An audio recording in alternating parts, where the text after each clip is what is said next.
May kwento ako. Babae ako. Meron akong best friend na nasa Dubai. Dubai. Simula high school to college hanggang sa magtrabaho kami, hindi na nawala yung matalik na pagkakaibigan namin.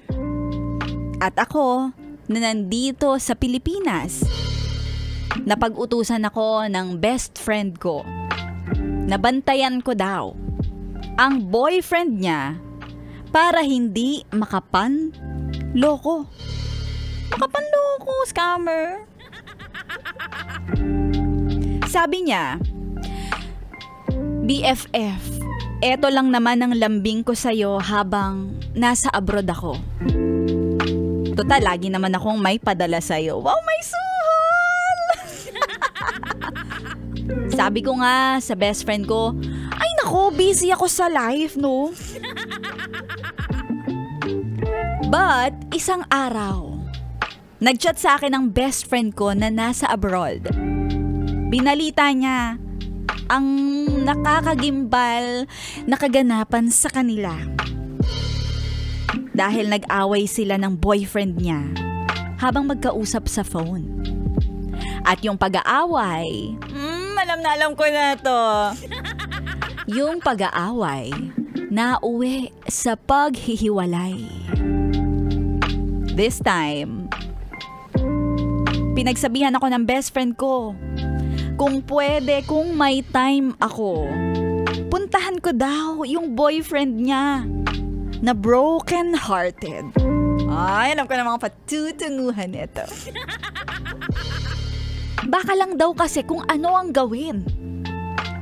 Dahil sa huling pag-uusap nila, nasambit ng boyfriend niya na magpapakamatay daw siya.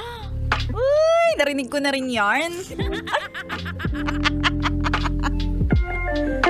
Sa wala namang ibang malapitan itong best friend ko sa kanyang problema.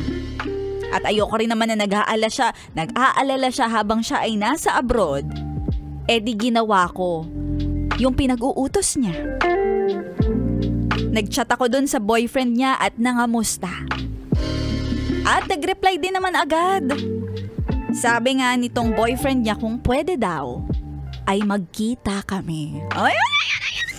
Eto na. Kaya nakipagkita naman ako sa inuman place namin na paborito naming puntahan ng best friend ko. Halata naman din. Halata ang lungkot nitong lalaki. Nagpapakalunod sa alak habang nagbubuhos ng sama ng loob sa akin. Paano ba naman 3 years na din LDR sila ng best friend ko. At ang relasyon nila, suma total ay 6 na taon din. Ay, tagal nun. Itong si lalaki, sabi niya pa, alam mo ba, 3 taon akong nagtiis. 3 taon, alam mong lalaki ako. May pangangailangan ako. Pero loyal naman ako sa best friend mo. At hindi doon natapos ang kanyang mga drama. Bigla niya na lang hinawakan. Alin? Hinawakan ito ng lalaking boyfriend ng best friend ko ang kamay ko. Napayuko pa siya at hinalik-halikan ako sa kamay. Sabi niya pa sa akin, sana naging tayo na lang. Di sana tayo pa hanggang ngayon. At tinitigan niya ako ng malagkit at may pahiwatig. Kulang na lang ay kindat. Charot. Nagtapat sa akin yung boyfriend ng best friend ko. Na gusto din daw niya ako.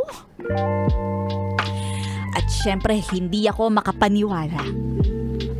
Samahan ko daw siya dahil nasasaktan pa rin ang puso niya. Puso ba talaga? At sa akin niya lang kayang ilabas lahat ng hinanakit niya. Ako lang naman daw ang nakakaintindi sa kanya. Kaya magpalipas daw kami ng kahit isang gabi na magkasama.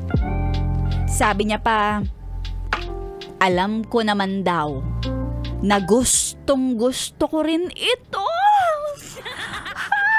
Ano yun? Well, sa totoo lang, gwapo tong boyfriend ng best friend ko. Siyempre, hindi naman niya pababantayan sa akin kung mukhang tambay lang to. Pero hindi naman ako tanga para magpadala sa itsura niya. Tsura niya? Kung may loyal man talaga sa aming dalawa, it will be me at hindi yung ex-boyfriend ng best friend ko. Dahil mas loyal ako sa best friend ko. Kaya nga, umalis ako doon sa inuman place na iyon.